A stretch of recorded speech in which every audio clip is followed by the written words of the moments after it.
Here inside the W Mason Coaches Report, Anders Dorsett, joined by the head coach of the Hofstra Pride men's lacrosse team, Seth Tierney. Coach, how are you doing today? Anders, thanks for having me.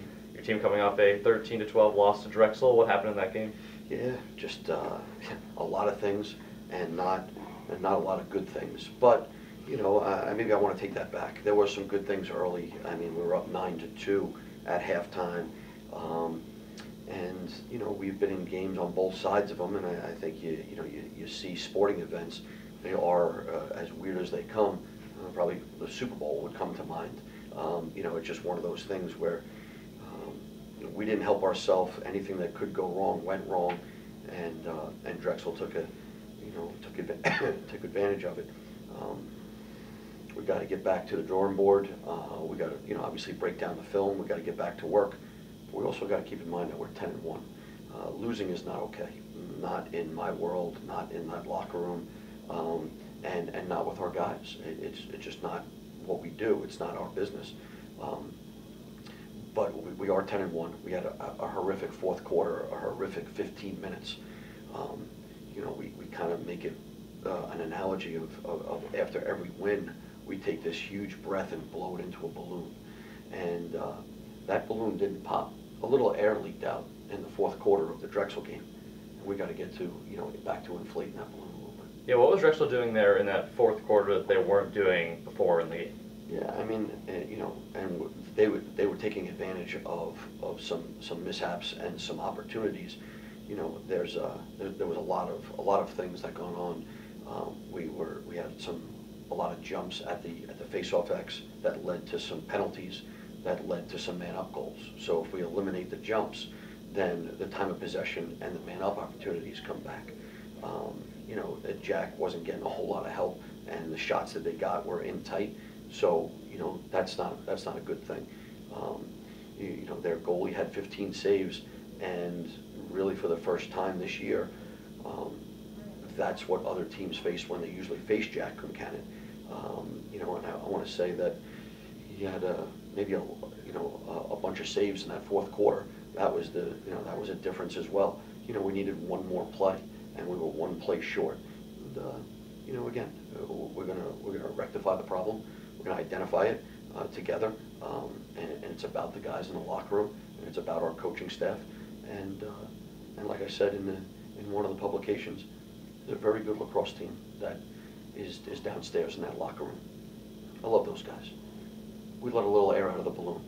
We'll get back to inflating it this week, and we'll go forward. Yeah, you kind of just answered my question there with the balloon analogy. So clearly not a shot to the heart for you guys, no. But do you consider this to be a motivator for you guys going forward now? I mean, we don't have a choice for it to be, and again, I don't want, I'm not an excuse maker. I've never been, we lost that game, and, we were 10-0. There was a lot of extra stuff going on, but it doesn't matter. We didn't do what we needed to do. We need to stay united as a team and as a staff. We need to make sure that we understand it's all about us, and it's not about any social media or any outside interference. It's about those guys in that locker room and the coaching staff and everybody that is on this ride with us. But when it comes down to it, it's about us, and we need to stay united. Yeah, they kept Josh Byrne off the scoring ledger there, 1 goal and I think it was 11 or 12 shots. So what can he learn from this game now? Yeah, I mean, Josh is upset, and I had a chance to speak with him yesterday, and Josh is a competitor. He's a leader of this team, and a lot of guys. I didn't see it because I was taking care of some things after the game. Josh took a bucket of balls and went outside and shot after the game, and got some work in yesterday, and is out there again right now. Josh feels responsible, and it's a good thing that he feels responsible. But we scored 12 goals, and that should be sufficient enough to win a lacrosse game. We had opportunities to get over 15. We got to do that. When that opportunity knocks, we got to kick that door down. And defensively, we held them to 2 goals in the first half. And, again, the avalanche began. We got a penalty right before halftime. They scored on man up coming out of the locker room. That gave them a little bit of mojo. We had a couple of turnovers with our attack. That gave them some more time of possession. And then one thing started to lead to another, and the snowball turned into an avalanche. And again, we just needed one play to happen. It didn't happen.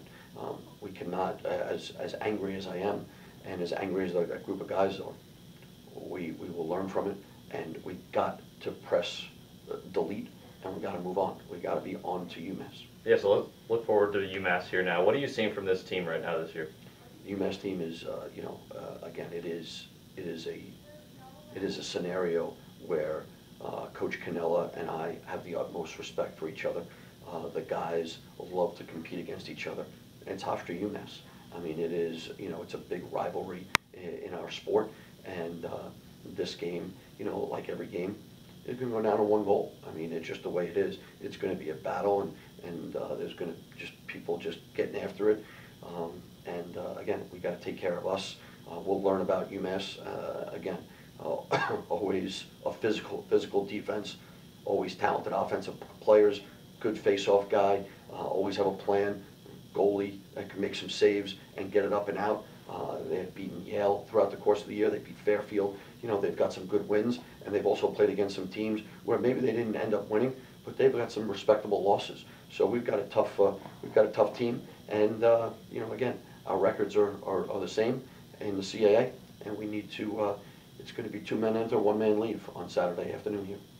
He's Seth Tierney, the head coach of the Hofstra Pride men's lacrosse team. Coach, thanks for joining us. Thanks, Anders. And thank you for watching the WB Mason Coaches Report on GoHofstra.com.